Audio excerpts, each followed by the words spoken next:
Hello, dear students. I welcome to all of you on behalf of Rasa International School.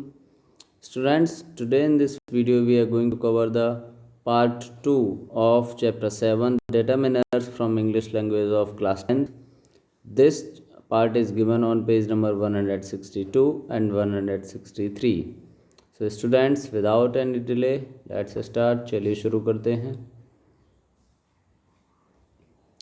As you can see here, students, you have studied about some determiners. So students, we were studying about that where we should not use the article the. हमें article the कहाँ नहीं पढ़ना है, कहाँ use नहीं करना है. Last video में हम ये डिस्कस कर रहे थे. सो स्टूडेंट्स, ये उसी का पार्ट है. Before names of relations close to the speaker, यानी वे सभी रिलेशंस जो स्पीकर के क्लोज हैं, जैसे father had a bad night, tell aunt to come soon. तो फादर, आंट, यानी ये बोलने वाला जो पर्सन होता है, ये उसके क्लोज रिलेशन होते हैं, तो इनसे पहले द का यूज़ नहीं करना है. ओके स्टूडेंट्स, चलिए स्टूडेंट्स, तो यहाँ पर आर्टिकल्स ख़त्म होते हैं. आर्टिकल्स के बाद स्टूडेंट्स हम पढ़ने जा रहे हैं डेमोन्स्ट्रेटिव्स के बारे में. अगला जो हमारा डेटरमिनर है वो है डेमोन्स्ट्रेटिव. चलिए, demonstratives point out persons, places और things as this boy, these boys, that man, those men, this chair, these chairs, that tree, those trees, this town, these towns, that village, those villages. Okay students, तो this, that, these, those, ये सभी क्या होते हैं students? ये सभी डेमोन्स्ट्रेटिव्स होते हैं जो हमारे नाउन्स को पॉइंट आउट करते हैं. Okay students, the next determiner is possessives. अगला डेटरमिनर कौन है? पजेसिव्स हैं. तो चलिए पजेसिव्स के बारे में पढ़ते हैं. Possessives refer to the things which belong to somebody, यानी पजेसिव्स उन चीज़ों को रेफ़र करता है जो किसी न किसी से बिलोंग करती हों, जो किसी की चीज़ें होती हैं. जैसे माय हाउस, मेरा घर, आर टीचर्स, हमारे शिक्षक, योर वॉच, तुम्हारी घड़ी, हिज फादर, उसके पिताजी, हर मदर, उसकी माँ, देयर होम्स, उनके घर. तो स्टूडेंट्स, यहाँ पर house, teacher, watch, father, mother, homes, इन सभी पर किसी न किसी का पजेशन है. तो इनसे पहले यूज़ हुए सभी वर्ड्स पजेसिव्स होंगे. ओके स्टूडेंट्स, चलिए सम अदर डेटरमिनर्स, कुछ और भी डेटरमिनर्स हैं, आइए उनको पढ़ते हैं. Like, some, any and no. सबसे पहले सम को पढ़ते हैं. Some is used in affirmative sentences as. Affirmative sentences में यूज़ होता है किस तरह से? I have bought some books, मैंने कुछ किताबें खरीदी हैं. Some man are born great, कुछ मैन ऐसे हैं जो जन्म से ही महान हैं. अब नेक्स्ट है any. Any is used in negative sentences. Any का नेगेटिव सेंटेंसेस में यूज़ होता है एज किस तरह से? शी हैज़न्ट बॉट एनी बुक्स, उसने कोई भी किताबें नहीं खरीदी. I didn't give him any money, मैंने उसे कोई भी धन या कोई भी पैसा नहीं दिया. हैव यू एनी पेन, क्या तुम्हारे पास कोई पेन है? तो स्टूडेंट्स, अब आप कहेंगे सर ये तो यहाँ पर इंटरोगेटिव है. इंटरोगेटिव मतलब यहाँ पर you have not any pen, तुम्हारे पास कोई भी पेन नहीं है. Okay students, some and any can both be used in interrogative sentences. इन दोनों का यूज़ इंटरोगेटिव सेंटेंसेस में भी हो सकता है. जैसे हैव यू एनी या some money. Will you give me some money, यहाँ पर क्या हो गया? रिक्वेस्ट. चलिए, no I have no pen, he has no work to do. Note यहाँ पर इसका जो सम इम्पॉर्टेंट रूल हैं. Any is used for emphasis, in the affirmative sentences as she will pay any price for it, यानी वो इसके लिए कोई भी कीमत देने के लिए तैयार है। Any fool can do it, कोई भी मूर्ख व्यक्ति भी इसको कर सकता है। ओके स्टूडेंट्स, चलिए the next determiners are much, many, many a. तो इन तीनों का यूज़ देख लेते हैं स्टूडेंट्स कहाँ होता है। Much denotes quantity as, much का मतलब होता है क्वांटिटी से, जैसे the tailor has much work in hand, tailor के पास काफ़ी वर्क है, तो वर्क की क्वांटिटी यहाँ पर शो कर रहा है कौन सा वर्ड, मच। चलिए there isn't much milk in the jug, jug में अधिक दूध नहीं है।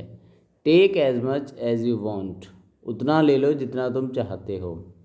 ओके स्टूडेंट्स, तो यहाँ पर मच का मतलब क्या हुआ, क्वांटिटी से हुआ। चलिए स्टूडेंट नेक्स्ट देखते हैं।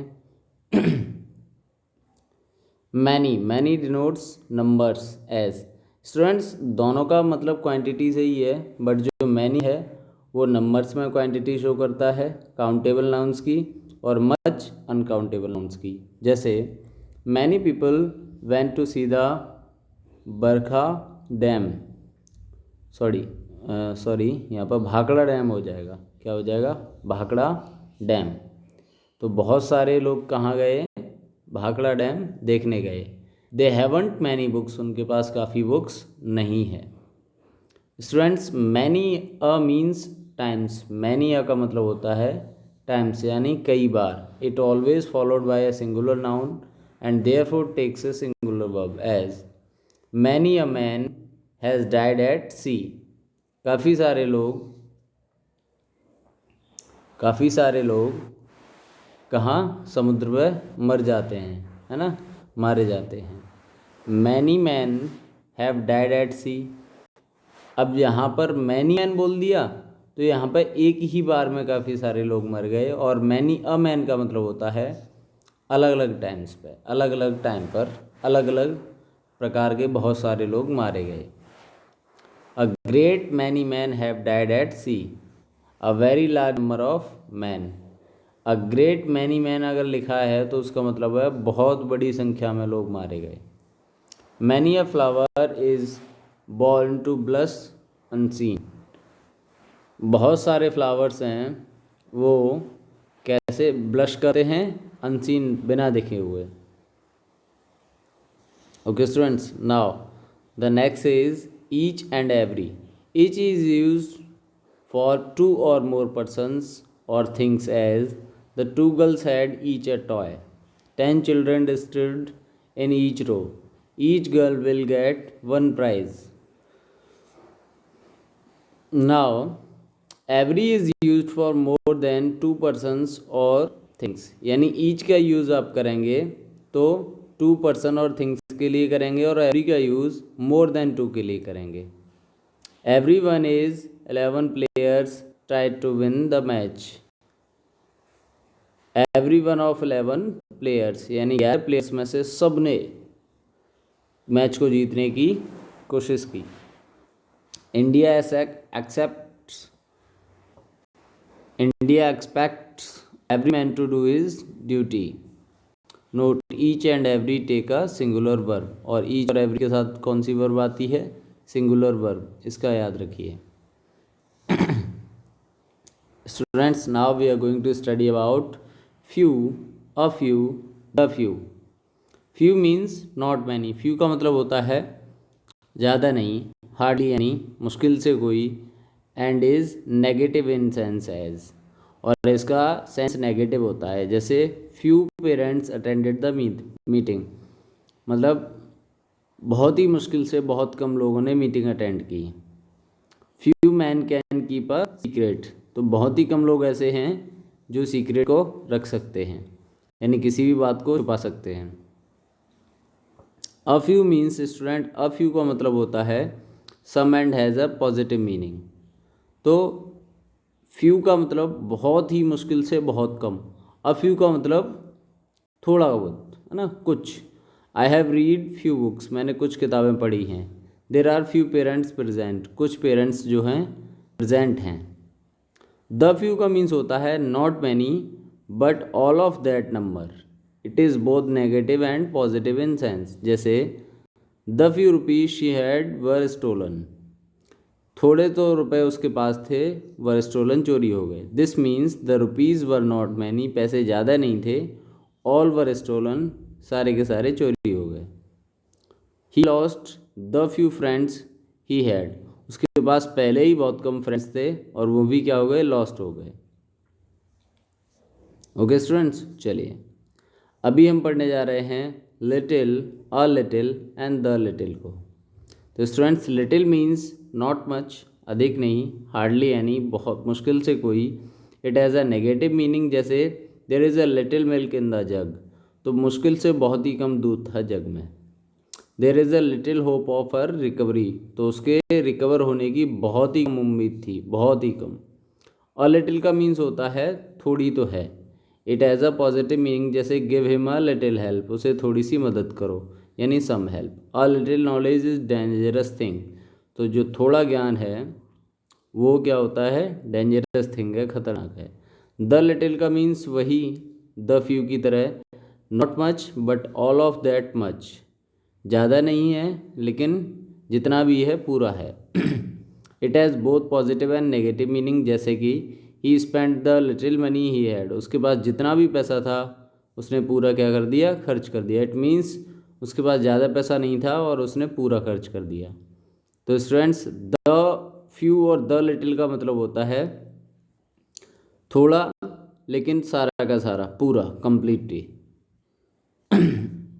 आइए students, now we are going to study about either and neither.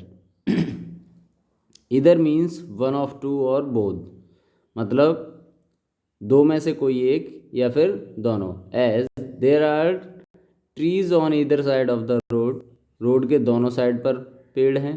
You can go by either road, दोनों में से आप कोई भी एक रोड लेके जा सकते हैं। नीदर का मीन्स होता है नॉट ईदर और नॉन ऑफ टू, यानी दोनों में से कोई नहीं। As neither side is winning, कोई भी साइड नहीं जीत रही है।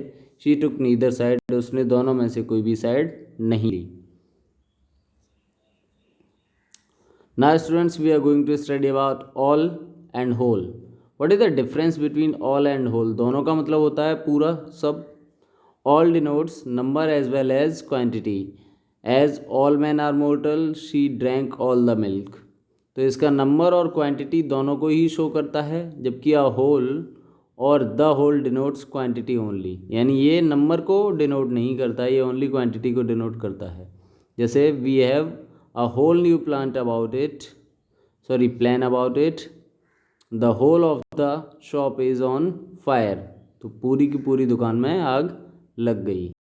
तो यहाँ पे आप और का यूज़ नहीं कर सकते। चलिए, now students, we are going to study about less and fewer.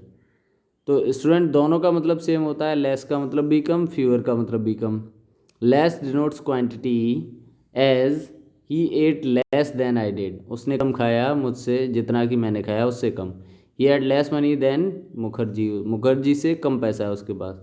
Fewer denotes number, fewer का मतलब नंबर में होता है, संख्या में। No fewer than 40 boys were absent today, no fewer than 80 soldiers were killed. चलिए, मच और मैनी का use. Much and many are commonly replaced by other words और expressions as much, a lot of, plenty, a good deal of, a great deal. Many का मतलब lots, plenty, a good many, a great number. So students, much और many की जगह ये सारे words का use हो जाता है आजकल। ओके स्टूडेंट्स, चलिए, टेबल शोइंग डेटर्मिनर्स, इस टेबल में आपको डेटर्मिनर्स दिए हुए हैं। ये सभी क्या हैं स्टूडेंट्स, डेटर्मिनर्स हैं। In next video we will be studying about the solved examples and the unsolved examples. So students, it is enough in this video. Thanks for watching the video. Keep studying at home and always love your parents. Thank you.